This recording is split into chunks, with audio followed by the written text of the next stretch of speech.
this is Kate from Generate Magic. So you probably heard the expression, let go and let God, or to just surrender. And so if you're somebody like me, who for most of my life, I tended to overcomplicate things, and you know how Abraham Hicks is always saying the path of least resistance? Well, I would take the path of most resistance.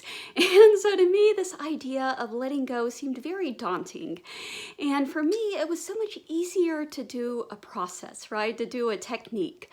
And like I talked about in my last video, definitely techniques and processes can be very powerful. But when the process becomes a process in and of itself, that's an indication that you might be going down the path of most resistance.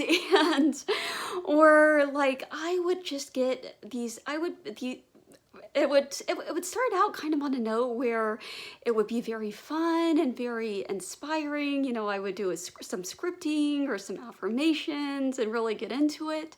But then these processes and rituals would start to become an obsession. And I would constantly be second guessing myself. Like, am I using the right affirmation? And am I using the right script?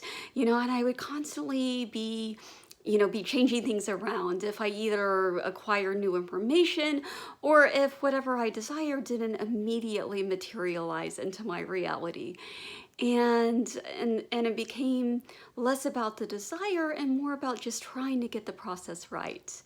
And so that was kind of an indication to me that I was not really going down the right path. And I think even if you're not necessarily, even if you don't really identify as an overthinker, I think the way most of us are conditioned, right? We're conditioned to think that we have to work hard for what we want, and you have to go out and grab the bull by the horns and make it happen. And so you don't get what you want without a lot of hard work and effort. And so it's hard to believe that you can just let go. And so it's hard to really kind of fully develop that trust. And even though of course, we're always manifesting, right? We're always creating. But I think, as I talked about before, one of my most remarkable episodes where I knew that I was consciously creating something was before I had even heard of manifestation or the law of attraction or the law of assumption or any of that. It was when I was at Burning Man. I was dancing with a cow, or a man dressed in a cow costume, and I had this vision, and within a couple of weeks, everything in the vision was coming true. And so even though that was a case where something happened very effortlessly, once I discovered kind of what manifestation was, I was like, there's no way, that was just like an anomaly, there's no way that could happen again. And so I kind of, in my mind, I had this stubborn insistence that I had to do all these, if I really wanted something, that it couldn't just be that easy, right? That I had to do all these very elaborate rituals. And so I talked about A Course in Miracles recently, but I also want to mention something else that's been a huge influence for me, and that is the writer Richard Dotz. And I want to thank Tim Grimes for introducing me to Richard Dotz. I had never heard of him before, and immediately when I started reading his writing, I really liked just how clear and simple he made things.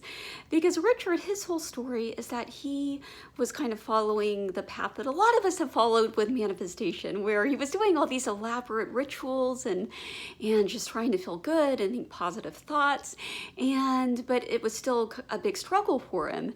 And so he finally figured out kind of a way to make things simpler, and so that's what's inspired him to write all these books.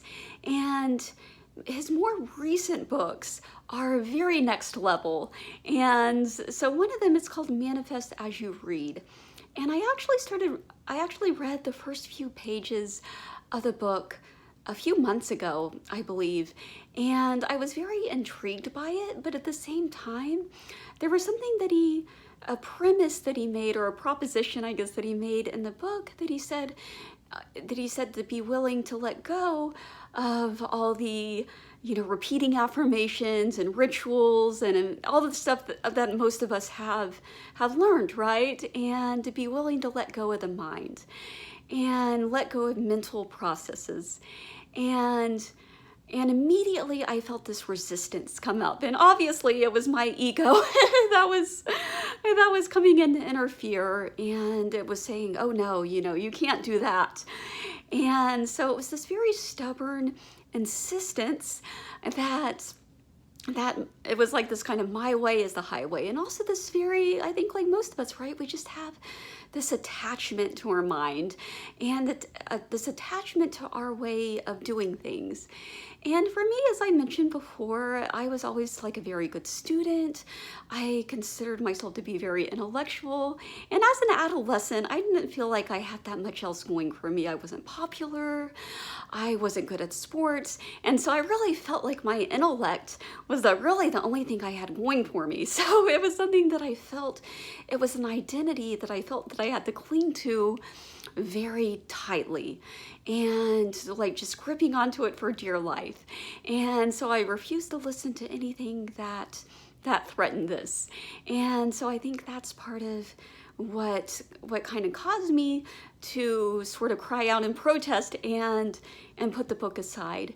And similarly with other teachings that I've started kind of returning to recently, like Lester Levinson and Eckhart Tolle.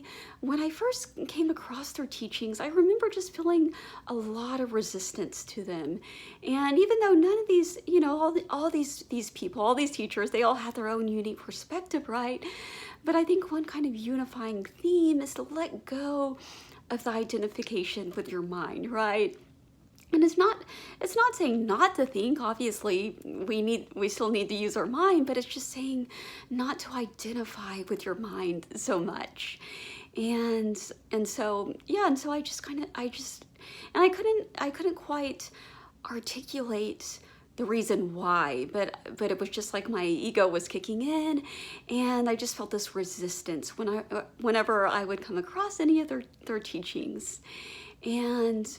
And with Lester, I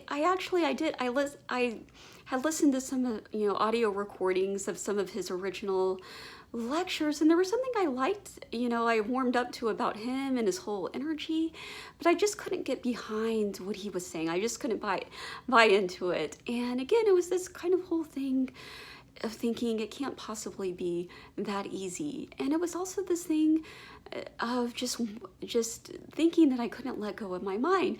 And so anyway, getting back to Richard Dot's. And so after going through all these, and it's funny too, because in the book, and Manifest As You Read, he says, just be willing to put that aside, for a little bit. And, if it doesn't work, you can always come back to it. Or if his teachings don't work, you can always go back to your old way of doing things.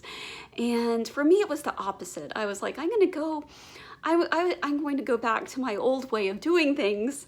And if they don't work, then maybe I'll give this book another shot. I completely forgot about the book.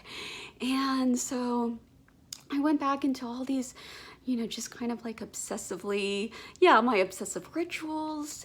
And eventually I just had a complete meltdown. And that's when the book resurfaced in my consciousness. And I was like, okay, maybe it's time to give it another shot. And immediately as I started reading it, I just felt very calm, just the way he said things. And it's kind of like, it's again what I was talking about yesterday with A Course in Miracles and that meditation that I was listening to. There was just something about the assurance that he spoke with. It was just like this hand that was kind of guiding me through all my fears and doubts. And it was just like kind of like God just saying, don't worry, I got you. And so he was saying, don't, just read these words. So the reason it's called Manifest As You Read, he's like, your mind is going to be doing the work of reading these words, of reading this book. And then in the meantime, what he calls the not mind, you can call it a lot of things, right? If the not mind sounds too weird or too far out with you, you can substitute it with God, or your higher self or your I am presence or your, source, whatever you want to substitute it with. But basically, kind of that divine presence that operates beyond our logical, rational, linear mind, right? And so he's like, your mind will read and absorb these words. And in the meantime, the not mind will be taking care of everything else. Will be taking care of all your desires. And so, yeah, it was just this comfort, this feeling of comfort and this feeling of reassurance I got as I read the words. And it's just so genius the way the book is constructed, because it's kind of like because he's been down this path, right, of fruitlessly, going down this road for years and years, and kind of finally figuring out there has to be a better way. And so he talks about, how fear, or rather these kind of having experiences in the past where you wanted something really bad and you didn't get it. So those past disappointments, like the ghost of past disappointments, can still be haunting you, right? And that can affect your future manifestations. And so he says, just allow. And I think a lot of times that's what's holding us back, right? That fear of disappointment and that fear of really trusting in God. Like, can I really trust you not to let me down again? And I think it's the same reason, right, why so many of us are afraid to really go for our goals or our dreams, or to open up our hearts to another person, right? Because we've been hurt in the past. And so he says, just allow the not mind to dissolve all those past fears, and so that you can have a clean slate. And there was just something very comforting and very reassuring. And it was like, okay, I don't have to overthink this. I can just accept what he's saying on face value. This is one thing where I don't have to overanalyze it. and so then later on in the book, he talks about forming intentions, and he talks about how you don't need to say your intention over and over again. God knows what you want. You don't have to keep bugging God about it or hammering it. And so this was kind of reassuring, but also kind of brought up some insecurity in me. I was like, well, if I only say it once, I better get that intention just right. I better get the wording just right. And so I was kind of struggling with, well, how do I, this again was kind of my rational mind kicking in. I was like, well, how do I form the intention? But then he answers that question later on. He says, don't even worry about wording the intention. Just let it pass through your mind, and then let not mind, take care of it. And so that again just kind of gave me the source of comfort. And so it's really along the lines of everything, all the lessons that I've been going through in A Course in Miracles as well.